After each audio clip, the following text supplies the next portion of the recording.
Good afternoon, ladies and gentlemen. Welcome to Breaking Barriers, Women in Construction. This is a new webinar series hosted by AIA Contract Documents. I'm going to do just a few disclaimer slides and introductory administrative slides before we get started. This presentation is protected by U.S. and international copyright laws.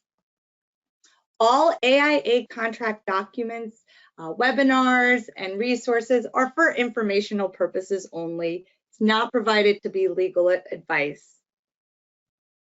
This program is registered with the AIA for one learning unit. So this is our roadmap for today. We're going to do welcome and introductions. We have a series of questions that we're going to ask Ms. Lakeisha Woods to get to know her as our featured presenter. We're going to talk about challenges that women face in this industry and how we can support them better in the workplace. We'll talk about one of my favorite topics, empowering women in leadership. And we'll close with career insights from Lakeisha before we move on to resources and continued learning. And I absolutely want to make sure that we have time to answer questions. So please feel free to ask any questions throughout the hour in the chat or question feature in your GoToWebinar window. And I'm going to try to allot at least 5 to 10 minutes, preferably, for Lakeisha to answer your questions.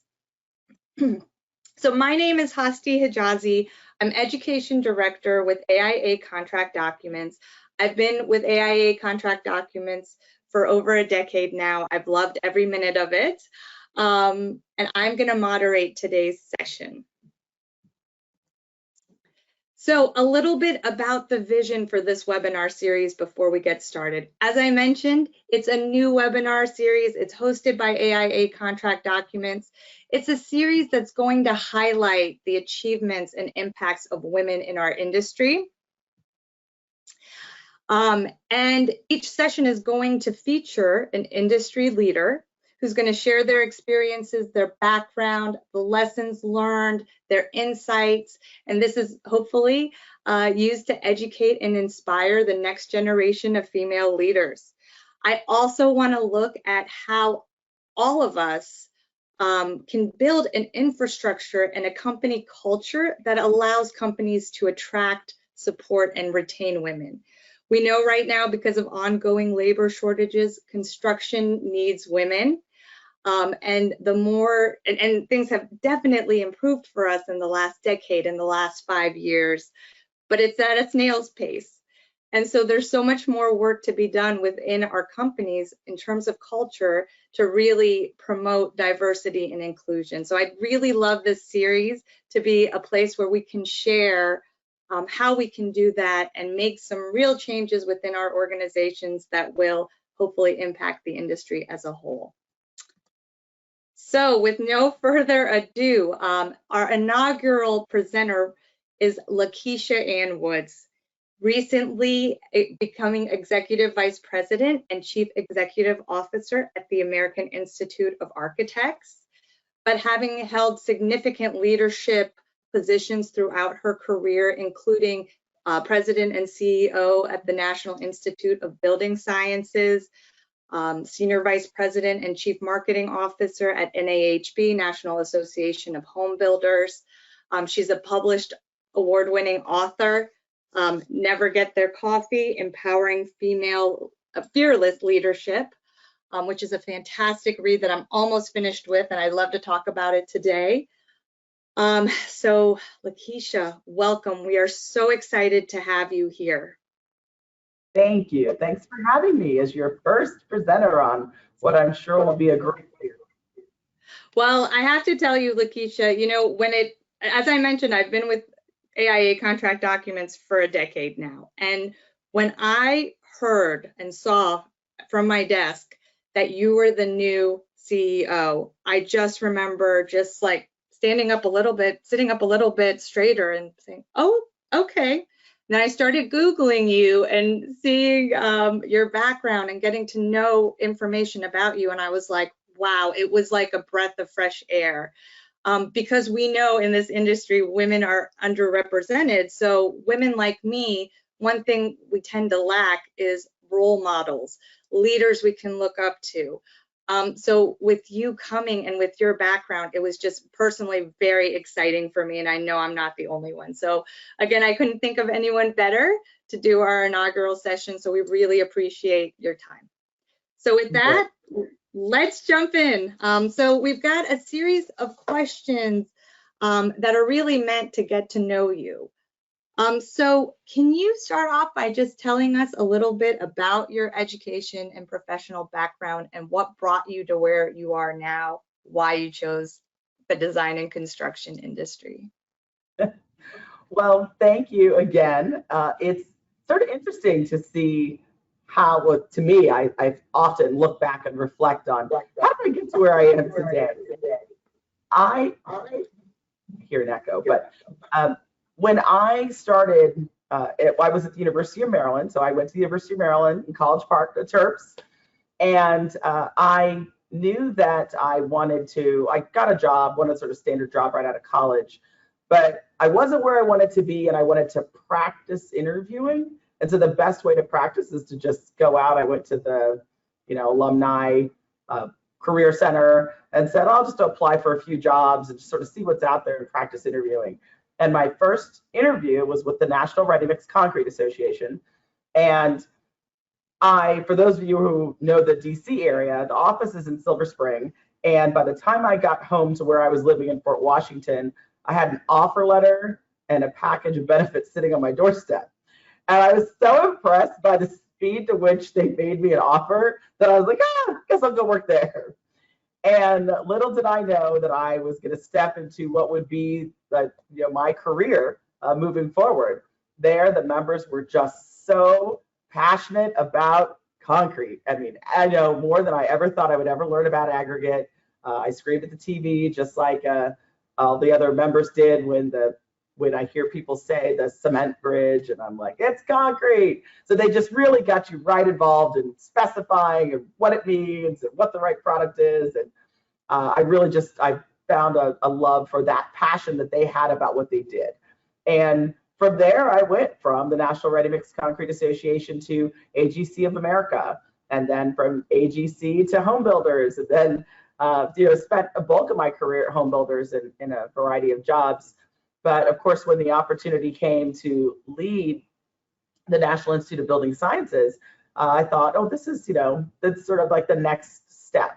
And what was fascinating at NIBS was that all my previous associations were now my members, which was really unusual. All my previous bosses are now my members. And that's where I got to work actually really closely with Bob Ivy, because AIA and NIBS did some work together. And so I've always been impressed with AIA itself, architecture in general. I go on vacation and take pictures of buildings, not people. So I've always had a love for architecture. And again, then a couple of years later, when this opportunity presented itself, I had to jump at it. I was really excited. And the one thing that sort of remains consistent is I was always looking for more women and more minorities to be in this space, in this industry, and wanted to do whatever I could to always create an environment or create steps or tools or programs that would support those people. Or when I saw them at a committee meeting, or that's who I would beeline to, so that they felt comfortable and would stay involved in the association, because I know they tend to be the few, the proud, but the more people feel welcome, then the more likely they are to stay involved and stay active in the space.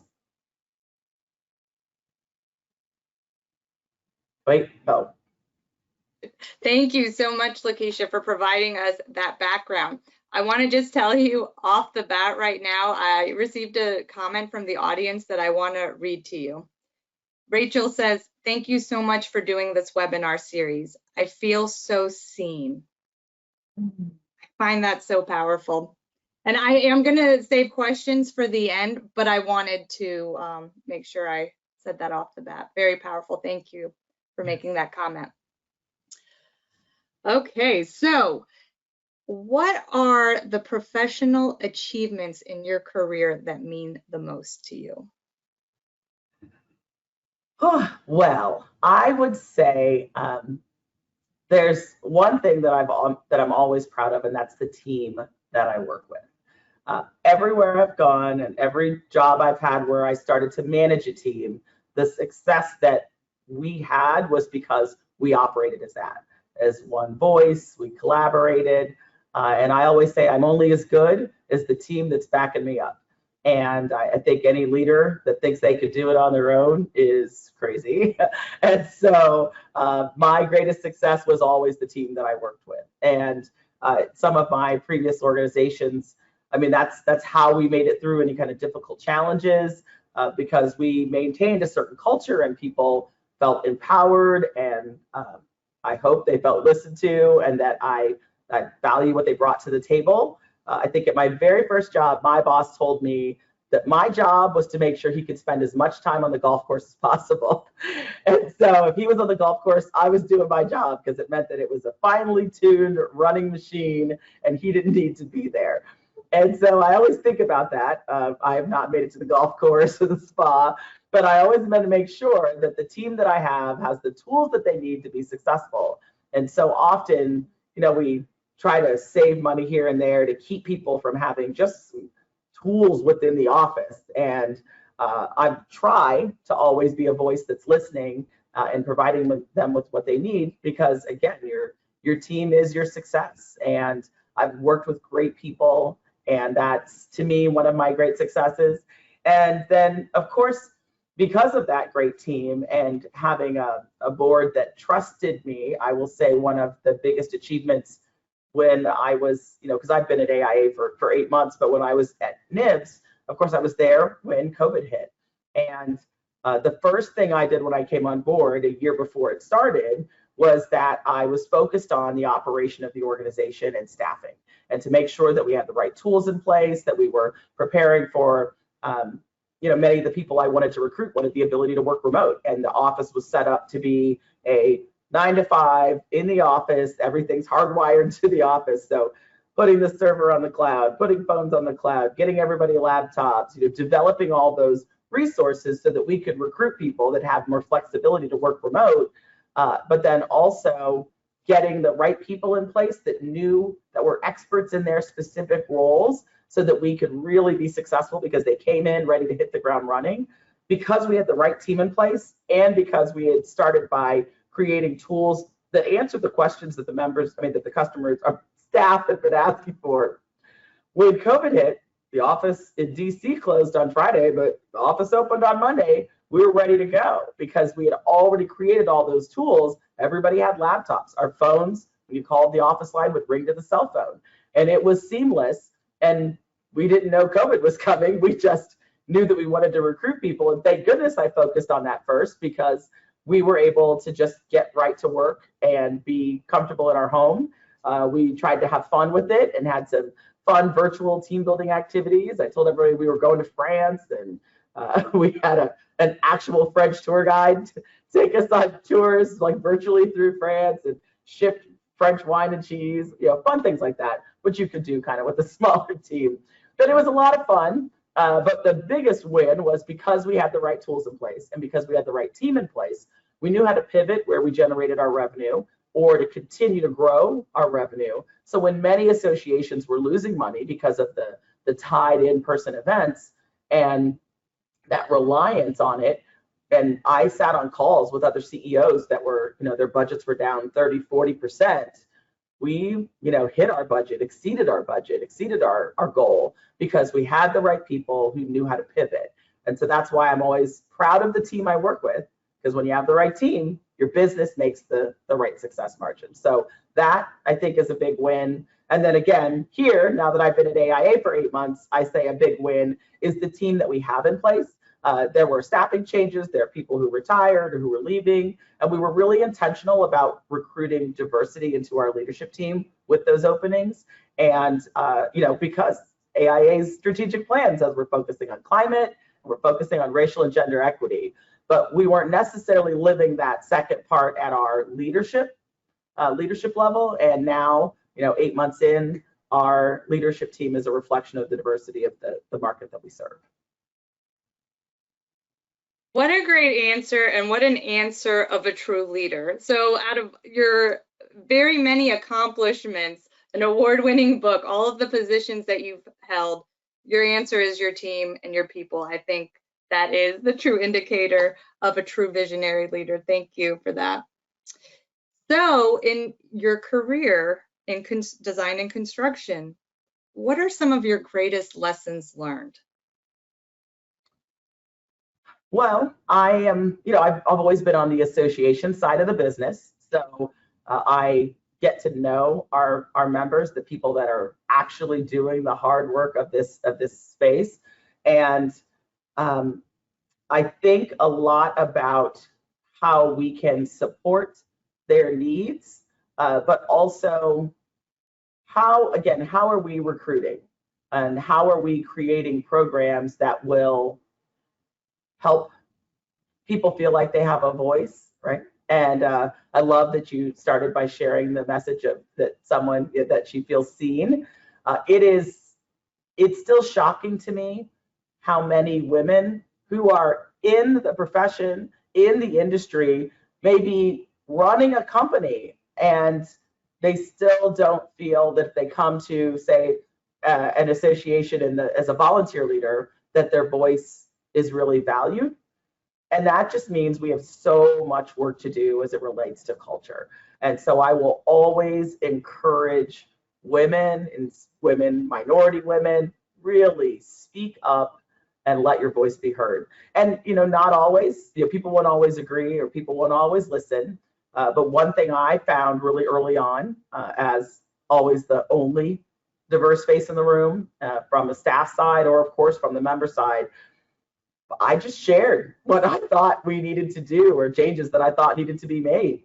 I didn't hold back, and I didn't apologize for sharing my thoughts because I knew that it was feedback that was valuable to the operation. And if they chose to take it or leave it, so be it. But I didn't want to step back and later think, I wish I had said, or I wish I had told them, or I wish I provided that feedback. There's no wishing. Say it, let it be out there. Demonstrate how you can show success. I just think, to me, that was the best thing that I could do, was just constantly keep pushing, and it's how I think I've gotten to where I am today.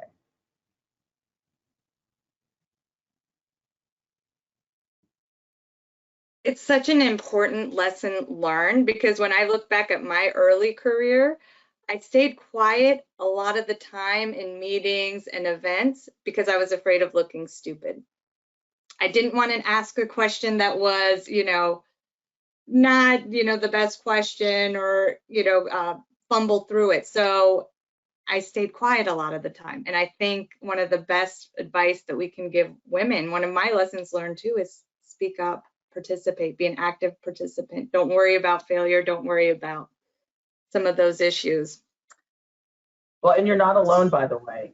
And it's not necessarily just age, right? We sometimes, as we're younger, we don't want to speak up, but sometimes I've run into people every day, yesterday, that are well in their career, probably just a few years from retirement, but they still have a fear of speaking up. And I just think we can't say it enough. Just continue to repeat it. Make your voice be heard. Someone wants to hear it, and people will value the lessons that you have to share.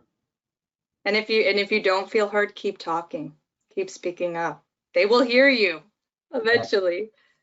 So, and I know there's so many initiatives at the AIA. If you even go to the AIA's homepage, there's a lot of initiatives that are highlighted right there. And some related to women, and some, of course, related to architecture. But in your current role, and I know you could talk hours about this, but just give us a quick snapshot because we have so much to get through today. In your current role, what are some of those initiatives that you're most passionate about and you're most looking forward to working on in the next year? Well, we've got some great programs. You're right, because we'll keep it tight. I keep focused on everything we do needs to tie back to our strategic plan. And so as we focus on climate and equity, I want to encourage as many people as possible to sign up for the 2030 Challenge. I want to encourage as many companies as possible to sign the Materials Pledge. We want to ensure that people are are making the best choices when it comes to selecting products for buildings. And then, of course, from an equity perspective, I love the fact that next week is the Women's Leadership Summit. For anybody who's going to be in attendance, it's going to be in San Jose, California.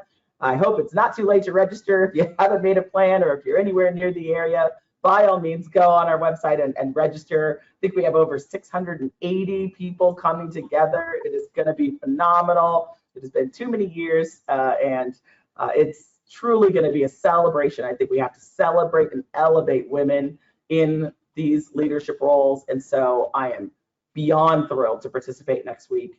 And of course, we have our guides to equitable practice. It's one thing to talk about the challenges. I mean, we've done a lot of studies and a lot of research. We have our Hastings report that identifies some of those biases and concerns within our space, but it's about what tools we can activate on to improve the culture and improve the environment. So the guides to equitable practice, again, are another great tool that I want to make sure that architecture firms are using, but honestly, any company could take a look at that and make adjustments to their business based on some of that feedback. And again, we have a lot of great activities, and I still want everybody to come to our annual meeting next year in San Francisco in June, because we want to make that bigger and better, where everybody can find their own small community to connect with, but also be there to connect with the larger group within the network of AIA. And so much going on, so many great resources, and that's my shortened summary. Well, I'm very much looking forward to A23. I will be there. So I think what I'd like to do now is change focus. And we're going to talk now about some of the challenges. And I know a lot of us are very familiar with the challenges women face, especially some of us that have been in the industry for a long time. But we're going to talk about some of the greatest challenges that we're facing. And then we're going to talk about the good stuff, how companies can create a culture that does support women. We want to attract them to our companies. We want their skill set, their strengths, and we want to retain them because it's a good job market, right? So now companies have to really compete for that skilled workforce. Before we get started with that, I think we're all familiar with these stats as well, but I just wanted to put it out there. So according to the U.S. Bureau on Labor Statistics, there's 151 million workers in the United States. Women make up 47% of that workforce. In construction, women make up 11% of the workforce. That attributes about 1.2 million jobs. A third of them are administrative support roles. And while it does seem bleak, we know that this is an improvement. I think it was an improvement of 300,000 jobs since 2018. I'm not quite sure, but it is an improvement.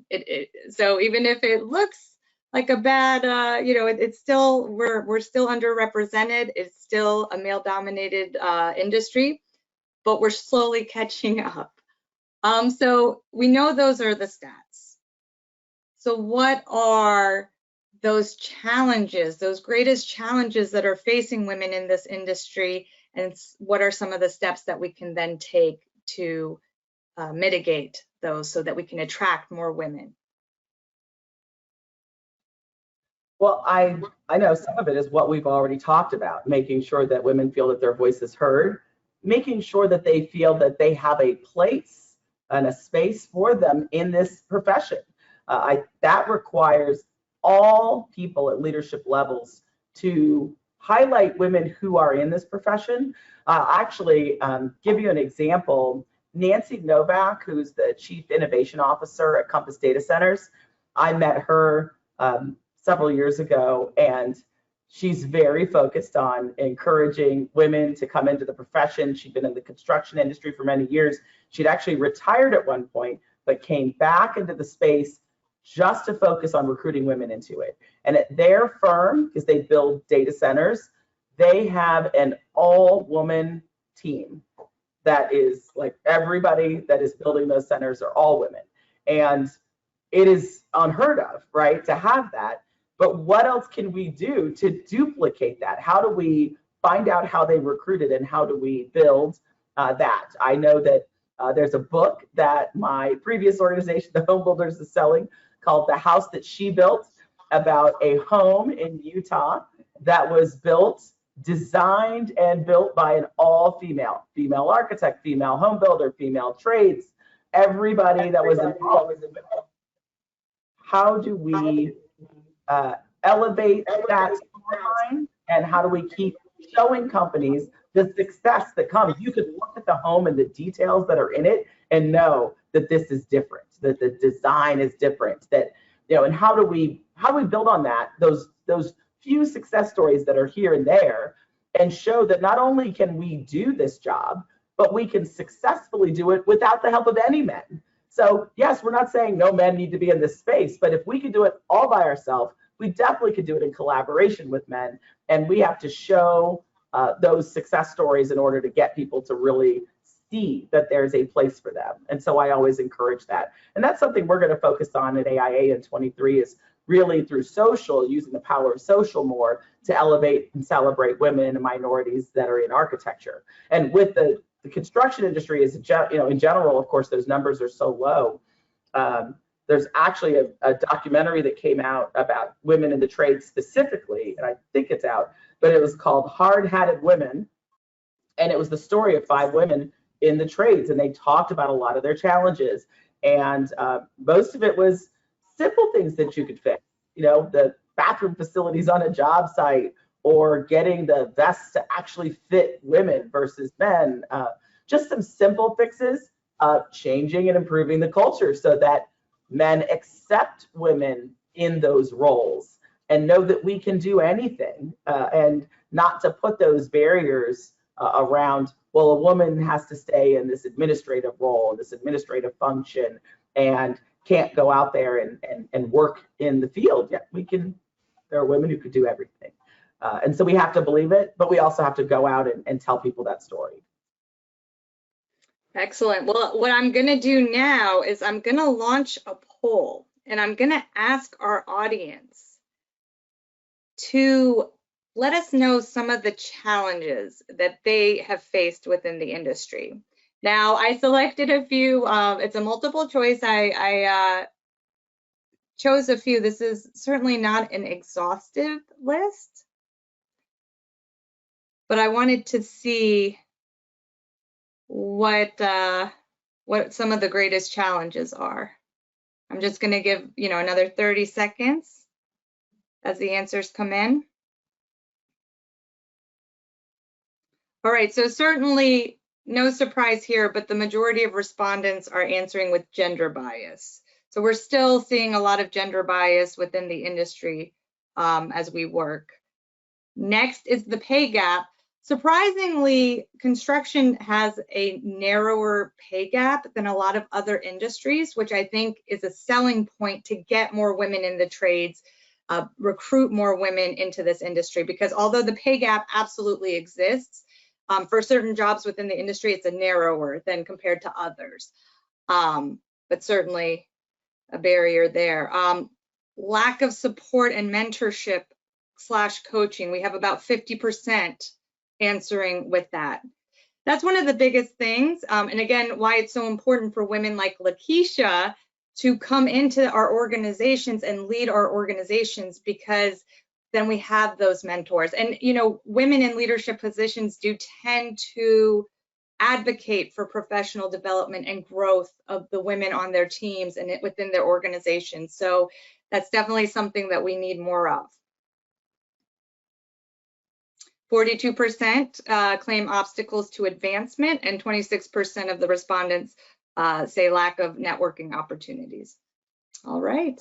Well, thank you all for answering the poll. I'm going to go ahead and close it now and go back. So we've talked a little bit about the challenges, and there's many, but let's talk about how our companies can attract, support, and retain women. I know that Lakeisha mentioned social media, and you are seeing so many companies now really highlighting the women that they're advancing to leadership positions, which is really inspiring. You're also seeing a lot more companies providing internal programming programs for women, such as mentorship programs or apprenticeship, more professional development and leadership training for women. So Lakeisha, can you talk about some of this, how we can better attract, support, and retain women within our industry? Absolutely. You know, it's interesting as it relates to just construction in general. I think one of the things that we need to do is focus on more off-site construction. That allows an opportunity for more women to get into this business because when you're at a centralized location, there's benefits around having daycare, et cetera, that other companies can build in when they have a bigger facility. And I know that's something that we've talked about on other panels of women about recruiting women into this space. But another thing is that, you know, a lot of HR departments are, you know, literally just on a call before this, talking to HR leaders from some of our larger firms, and they are eager to change their policies or create new programs or benefits that can recruit and retain women into their firms. And so there are companies that are trying to make the changes, but a lot of times they forget what women need are just support from not being forced into roles that are historically for women. So for example, does your company have parental leave? Do they allow, right, for men to spend weeks out of the office to help in caring for your newly born, you know, child, adopted child, that they have the equal role in raising that child as the woman does, and or, you know, your partner, whoever it may be. We need to have that balance, and so having the right benefits in place so that both people have a duty is important. And so companies need to review their benefits and ensure that they have that. I think it's just sort of letting, but also what are you doing to create a storyline around team? And again, it's about the culture. How do women feel? That do they have a voice? Are they in leadership? So many things that we could talk about to help create that welcoming environment that people need to want to stay. Because if not, you're right, we're competing with all the other industries that are also eager to recruit women into their space. Excellent. And I see a lot of questions coming in. I think I might actually read one for right now. Elevating and celebrating women, especially women of color, requires the buy-in and support of leadership, which is often dominated by men. What approaches or strategies have people undertaken to educate leadership about the need for real inclusion, equity, and belonging? Lakeisha, what are some tips for us? Well, I can tell you what we're doing right at AIA. That's what we have to show it, right, instead of just talking about it. We all know that in 2020 there were a lot of letters, right? Everybody wrote some document in support of, or, you know, we what they stand for, but what action did you take? And so that's why, one, our team is out looking for and gathering those stories, because those stories we can share with other firm leaders. You know, yesterday I was in Kansas City, and it's also recognizing those people who are really your allies.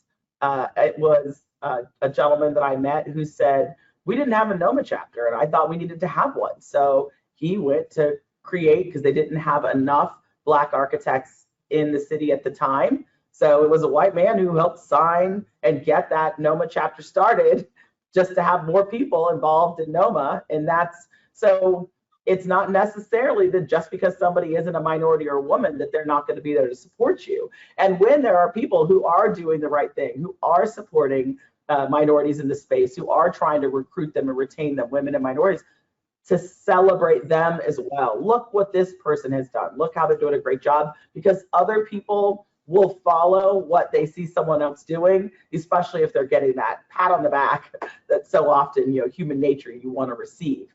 And so that's what I think we have to do more of. And again, as an association, it's our job to get out there, to get in front of this, to tell and advise our leaders on what they should do. I'm literally on the road every day talking about just this, that is the key to your company's success.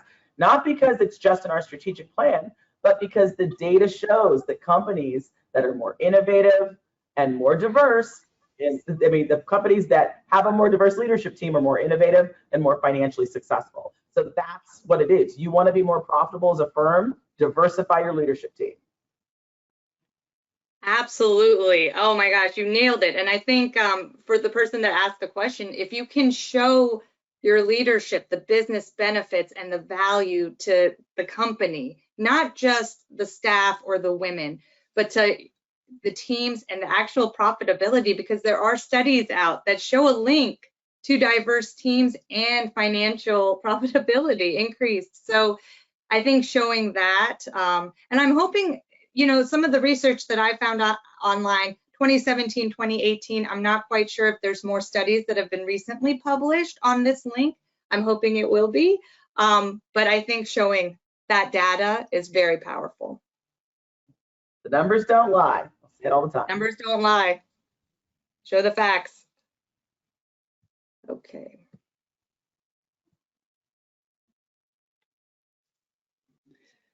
So what I'd like to do now is launch another poll, because I'd like to see what some of your companies on the phone have been doing. What activities are your companies doing to support women?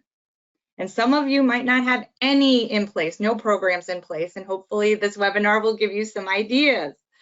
But I gave a few options for responses, whether it's professional development, leadership training, mentorship, apprenticeship, internship programs, networking opportunities for women, and diversity and inclusion programs.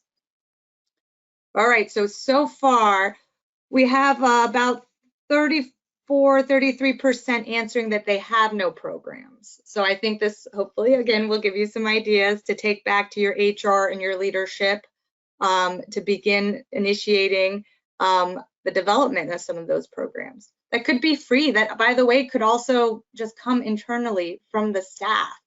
For AIA Contract Documents, we started an internal staff brown bag where we highlight the women on our teams and ask them about their education and professional background, about their lessons learned. We've had a few of these staff brown bags. Not only did we get to learn about each other and our professional achievements, but one thing that was not anticipated was we got to build the network. We got to know each other better. So it has many benefits to do just a staff brown bag, and that's free. You don't need a budget or resources to be able to do that for smaller companies that might not have the money to do professional vendors. So we've got, okay, so 38% replied with professional development leadership training, which is very good. 30% have mentorship programs, which is fantastic. 32% have companies that provide networking opportunities so they can network with other women. And then 29% with diversity and inclusion programming, which is excellent. All right, we'll go ahead and close that poll. Thank you all for answering. So now we're gonna switch gears to empowering women in leadership. And we're at 1:40, so we have 20 minutes left. So, building and supporting women leaders. Lakeisha, what does leadership mean to you? And how can we create and support women leaders within our organizations? Oh, what does leadership mean? I think part of that is purely listening and supporting others. It is important to make sure that, again, to me, I'm always talking about my team, right? So by nature, I'm like, it's about your team. But as we're building women up and building women leaders, I think one thing I say over and over again is how important it is for women to support other women. So often I will see sort of the opposite. And of course, in this space where there are so few women in leadership roles, sometimes women will be in a leadership role and say, well, hold on, I just got to this table and I was the only one here. So they're not even pulling for a woman to become a part of that senior team in that company because they want to hold their little precious spot. But if we have more women on the team, we will get our issues and our initiatives and change the culture. So I just think it's really important for women to support other women. And again, that's where I'm back to the celebrating and elevating what women do, especially diverse women. There is, I love that you have this image of a woman holding her baby. That concept of mother and having to choose, I don't believe in it. And as the mother of a 4-year-old, it's about balance. It's about finding a way to not have to push away from the table. Yes, I mean, at an infant stage, maybe you do have to push away, but you can always stay connected. And you should always take your time to stay involved and engaged. Even if you're thinking about having a family, don't push away from the, and I think that's what happens, right? The McKinley Lean-In study talks about that missing rung is where women and men are entering the workforce at the same percentages, but men are getting elevated faster because women will back away from a leadership role when they think about having a family, let alone once they've actually got like, oh, I'm thinking about getting pregnant, so I'm not going to apply for that promotion. No, go get your promotion. You absolutely deserve it. And I don't, it's just important for women to remember that the personal decisions that you make in your life, one, affect more than just one person, and you will make a way because you're a woman, you're strong, you are competent, and we have to believe in ourselves. We have to know that we can do it, because if you don't believe in yourself first, nobody else will believe in you. So you have to be confident. I think we have to do more to celebrate who we are and what we do and what we've accomplished. I'm glad you asked me what I accomplished early, because by nature, right, a human nature and women's nature, we don't want to talk about what we did right. It's like, oh, well, and we'll always give credit to the team, which I don't think that's a negative. If the team is involved in getting something done, you should give credit to the team, but you shouldn't not celebrate why you're really good at what you do. You should shout it from the rooftops. I am an expert in my field. I know exactly what I'm doing, and people want to hear that. People want to follow, as I say in my book, people want to follow the general who's going to point them in the right direction and keep them safe and move them forward. And that woman can be a general. When people say general, they shouldn't visualize a man. They should be able to visualize a woman who's just as strong and just as confident and will lead a team in the right direction. And so to build up women and support women as leaders, we have to encourage them to know their strength, to announce their strength with pride, and not to think that they have to belittle themselves or speak lesser of their skill set to make people feel welcome. We are awesome, and there's nothing wrong with that, and shout it from the rooftops. So celebrate it on social. You did something great, get it out there. Don't be afraid to share your success. People need to hear it, and other people are watching, and those young people that we're trying to bring up, if they see what you're doing and they see your success, they want to follow you, so you have to do it. Okay, I went off on it. So powerful. Thank you so much. That was so powerful. And you brought up something in my mind, because you said women can shy away from certain things, promotions, etc. There's a chapter in your book, Did You Make the Ask? And you talk about a very important thing. The ask is salary negotiation, the bonus. Did you ask for a raise? So you didn't necessarily say, did you ask for that promotion, but it's all in the same bucket. And I actually have a friend who's worked for 20 years in HR as an HR director. And she told me that every company she ever worked for, when it came to raises, salary negotiation, bonuses, the men come back and ask for more. You know what percentage of women in the companies she worked for asked for more? 0. None of the women ever came back, and the men would come back at least once, maybe twice. So, and you have tips in your book about how we can make the ask. Can you talk just a little bit about that verbally? Just let us know, how do we advocate for ourselves, and some of the tips you mentioned in the book. Absolutely. Advocating for yourself is important. As I said, if you're not your biggest champion, then nobody else knows how to follow that lead. And there are two things I put within the book, right? One is recognizing when you've had huge success and being, being comfortable making that ask. It's important to document, right? Hey, I've given many people counsel on, they know that they've grown revenue in their particular part of their business. I've made, I exceeded budget by this, I've done that. And I go, did you put it in writing? Like, where's the report? Put a small visual together. And, oh, I never really thought about that. Me, I always say, talk is talk. But if it's not in writing, it doesn't exist. Put it in writing. Show people through your report what you've accomplished. Now, everybody gets paid to do their job, right? So we're paid to do our job. That's why you have your salary. And sometimes people will say, oh, well, shoot, I did my job. I need a raise. Like, no, we pay you to do your job. It's when you go above and beyond that you need to be ready to make that ask, whether it's a bonus or, hey, I'm going to take on new job responsibilities, or I've taken on new job responsibilities. I'm suddenly managing X number more people. I'm doing this, and these are the results of my work. I deserve to be paid more, or at least making sure you're being paid at market. I'm constantly obsessed, my poor HR department, with making sure we are paying people fairly.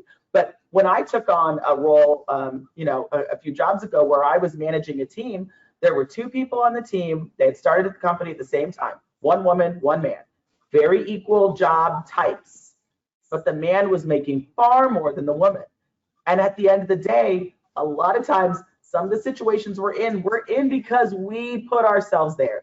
He kept asking for more money and she never asked. So yes, that pay gap is often our own fault. So it's just knowing when you need to earn more and when you should earn more, especially if the market is giving more, making sure that you're working at a company that actually studies the market and looks at the analysis and does that. I mean, there are often times where I'm actually thrilled where a woman will come back and say, hey, I should get more money. And then look, we've done the research. We can't pay more than this. So this is the market. If you can get more than that in this same role somewhere else, by all means, more power to you. I always support women continuing to move up the ladder. I'm a not-for-profit, so we can only do so much. But I'm always trying to make sure that the pay is fair and equitable, no matter what your race or gender, that it's the role that we're paying, and we're paying at the right part of the market. But again, so often women fail to make the ask, or even when you're starting a new job, you're going in for a new job, you want to negotiate your rate, negotiate. You always want to see if you can get more money than you can. And they're not necessarily always going to offer exactly the max they can pay. So it's just knowing what you can ask for. And oftentimes when I give that feedback to people, they'll come back and tell me, oh, you know what, you told me to ask for more money. And I did, and I ended up getting 25% more, and I had just gotten a 25% raise somewhere else. I was like, that's great. Like, that's what it's about. Get what you're worth. I love it. And, I think it's important for us as women to also identify what internal barriers are stopping us from asking for what we're worth. In my case, it might be culture. I was raised in a culture that respects authority, respect your parents, respect your grandparents. And inadvertently in my career, that turned into respect authority. You become the yes woman and you don't ask for more. I had a friend who once asked for a raise and was told, we frown upon that here. And 15 years later, she still has issues negotiating salary when she starts a new job because of those memories. So we have to also identify what in our past creates any barriers to that. So I think what I'm going to do, I'm going to ask you one or two more questions about career insights, and then I'm going to turn it over to the audience who has a lot of questions. So I'm just going to combine these last two questions. What do you know now that you wish you knew earlier in your career? And if there was one skill that every woman in the industry should master, what would it be? So let's start first. What do you know now that you wish you knew early on? I wish I knew the power of politics. And what I mean by that is always staying in touch with, knowing the power of getting buy-in from your peers, as you're trying to create new ideas. A lot of times where my challenges, I was like, oh, we should do this, and I'll just share it. And then there are other people that are, that are my peers that, boy, I wish you had gotten, like you told me first, or, they wanted to be a part of the new idea. And it actually would impact everybody. But I didn't think about it that way. I just thought, let me share my idea. So understanding the power of doing the politics and working in the staff political network that you have to, that oftentimes will kind of get you where you need to be faster if the goal is truly just to create new programs that could be successful. I didn't always really, just didn't think about it that way, kind of oblivious to the fact that I needed to get, or should at least ask other people's thoughts before I would launch some new idea. So I wish I knew then. I'm curious about how things would have turned out now. And then so that would be my then and now. And then the other question? The other question was, if there was one skill every woman in this industry should master, what would it be? I'm going to go back to confidence. Just really, truly being comfortable talking about who you are, what you know, what you've done, what you've accomplished, getting your pay. It all comes back to confidence. Knowing, being comfortable in your own skin. And that confidence also means that you'll celebrate and elevate other women, because you're comfortable with who you are comfortable bringing other women into your circle, helping them, mentoring them, helping them achieve more and do more. And so to me, that confidence that women can have, it'll help everything.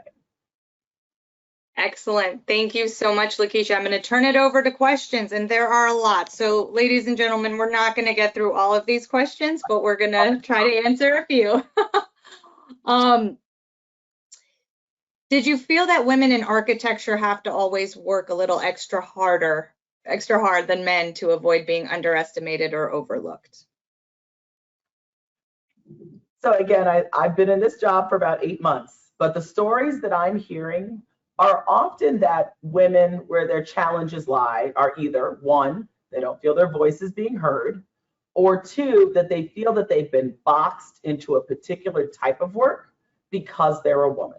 And so I will hear women that are licensed architects, but they're like, I'm supposed to do interiors. I was told I have to do interiors, even though I'm a licensed architect and I could do any other part. This is where they want me. And so I do think it's important for women to work towards what they think they're best at. Where are you passionate? What do you love the most? And do the work that you want to do, and ask to do the work that you want to do, and don't force yourself, or don't allow them to force you to be in a box. And that's, I think, what's important. At least that's what I'm hearing. How about that? There's a lot of clap, clap, clap emoji, clap, clap, clap comments when you make a response. This one is really quite amusing. I wish there was a clap emoji for every time Lakeisha gives us all goosebumps. I'm sure I'm not alone in pumping my fist and screaming, yes, yes, yes. You're not alone. And actually, the goosebumps is what I felt when I saw that Lakeisha was the new CEO of the American Institute of Architects. That's what it was. It wasn't a breath of fresh air. It was goosebumps. So here's a good one. What should firms and organizations, this is going to give us a very tight answer, because there could be reports on this. What should firms and organizations do to help women have that balance of motherhood and career? It's a hard one. There's a lot. Well, I think the good news is that, at least from the call I just had, there are firms that are really trying to work on that. So let's give people the power, give them the benefit of the doubt that sometimes they just don't know what they don't know. And I'll actually put it out there. When I came to AIA, I was looking through our benefits, and not for me, but for somebody on staff that was getting ready to, their wife was having a baby, and they said they were going to be on vacation. And I'm like, oh, you mean parental leave? And they said, no, vacation. And we didn't have an actual AIA sponsored parental leave. And no, but they didn't ask, hey, I need parental. They weren't coming in here demanding it. They just said, this is what it is. And there's FMLA or whatever, and I said, well, how are we going to be speaking on equity if we don't have this right here in our own shop? So emails going out, like we had to get the team on it and making all these changes. But as I look at an organization, sometimes it's just it didn't come up and nobody thought to ask. So make sure that you're telling your company what you need. They don't want to lose you, and oftentimes they just don't know what they don't know. So I think we should give companies the benefit of the doubt and provide, better tools and resources. And that's also a thing about the ability to have a hybrid office. Bravo, bravo.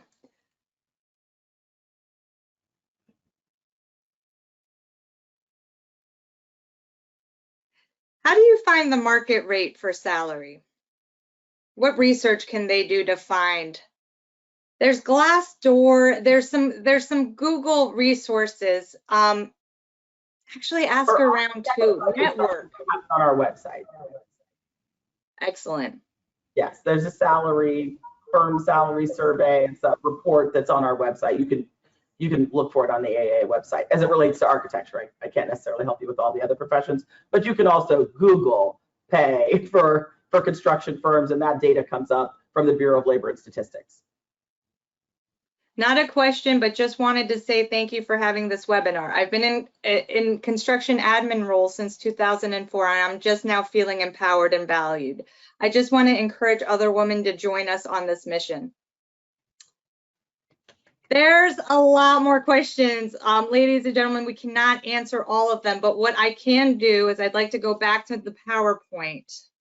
We've already gone through the career insights, but these are a very short list of resources that I came up with. There's so many more, but I want to talk about this. So I only linked to the AIA homepage. They actually have separate pages for the diversity and inclusion initiatives for women. Just go on their homepage. They're advertising all of them. They're advertising the summit that's happening in San Jose, September 28th. So go there, look at everything that the AIA is doing. Also, I've linked here, you'll receive this PowerPoint, but I've linked to the AIA Contract Documents Learn page. This is predominantly risk management, content, and thought leadership, but I have started to add things about women. I recently wrote a short article on 4 tips to create a culture that supports women in construction. I will continue adding on to it, but please monitor that page, because as these webinars come up and as more content for women come up, you're going to see it there. The National Association of Women in Construction and Women in Construction are organizations that have professional development and networking opportunities for you virtually, regionally, locally. In fact, I'm going to a Women in Constructions event at the end of October that's local to Washington, D.C. So please check out these organizations. I also made a shameless plug for the AIA Contract Documents newsletter, which I also plan to put more information for women in construction in. It's a free monthly newsletter. You can subscribe to Construction Risk Brief. If you liked the webinar today, please attend the future webinars. On October 31st, we're going to have Lauren Nunnally from Swinnerton Builders. She's a Senior Vice President and Chief Administrative Officer. She's been with Swinnerton Builders for 16 years. For a long period of time, she was the Chief Talent Officer, managing 4,500 employees globally. Company culture is her passion. So please, the registration link is here. It's on our Learn page. Register so we can keep the momentum up with this webinar series, because I'd love to continue it. Let's start the dialogue on social media. Social is so powerful. Share your biggest takeaways from today's session. Share what your company is doing that you're proud of to support women and diversity and inclusion. Do hashtag women in construction, hashtag ACD breaking barriers.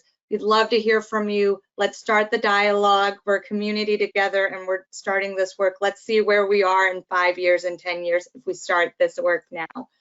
And Lakeisha, AIA National. It's been an honor. I mean, it's been an honor to speak with you today. Thank you so much for taking the time out of your busy schedule. Thank you for all of the work you're doing championing women. We're here, we support you. We cannot wait to see what you accomplish in the next year. So again, thank you for everything.